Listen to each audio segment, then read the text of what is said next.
Unit 6, Lesson 2. Invest in Ethics.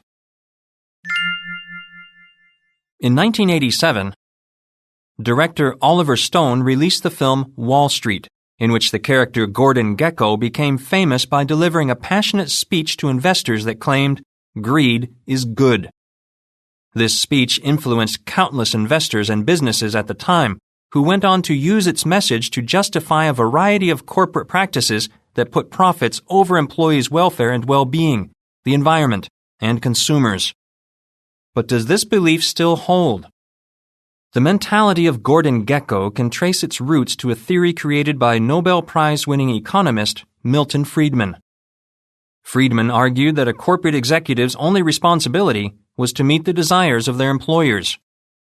For a long time, executives interpreted their employers' desires as profits, which, of course, isn't far from the truth. Investors do want to profit from their investments. However, this interpretation is also an oversimplification. Recently, a growing number of investors want both profits and a positive societal impact.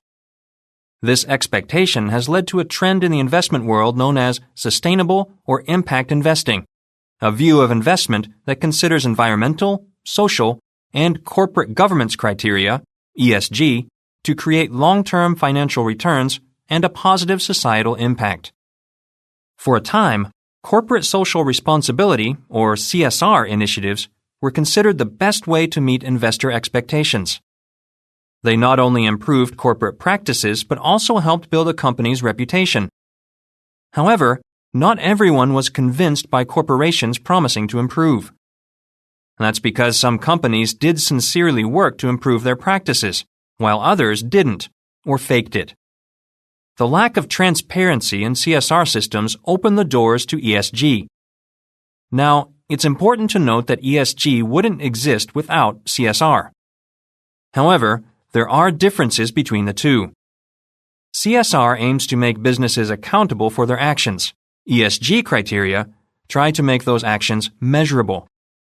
By calculating a company's ESG ratings, financial institutions can give companies a score that investors can use to judge their potential investments. There are many reasons for an investor to be interested in a company's ESG score. Besides wanting to support companies that create a positive societal impact, many impact investors think companies with a high ESG rating are safe investments.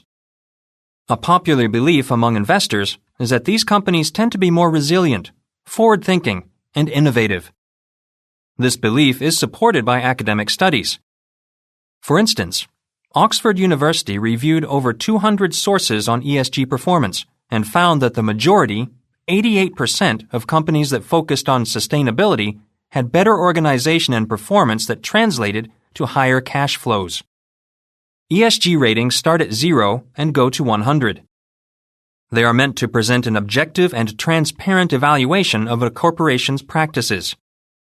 Ratings are provided by third-party financial agencies such as Bloomberg, Thomson Reuters, and Sustainalytics. Since there is no singular gold standard for ESG ratings, most agencies rely on various data sets to calculate their ratings. Bloomberg, for example, considers 120 environmental, social, and governance indicators to make their score. These indicators include things such as carbon emissions, waste disposal, executive compensation, etc. Individual calculations are added to make 3 separate scores, one for each of the 3 focuses in ESG. They are then weighed and added together to create a final score. How each calculation is made can vary between industries. For example, IT companies, entertainment companies, and energy companies might be scored differently in comparison to one another since the nature of their work is different. It's also important to note that ratings differ between reviewing agencies. In the past, companies could keep investors happy by producing profits by any means necessary. However, people's changing attitudes about how companies should function within society have started to impact many companies' bottom lines. Customers aren't just looking for the best deals anymore. They want to know their money is being given to companies that have their best interests at heart. Investors also don't want profits by any means necessary. They want to create social good and want the companies they invest in to plan for the future. Because of these demands, companies must adapt their business models to include sustainability as part of their profit strategy.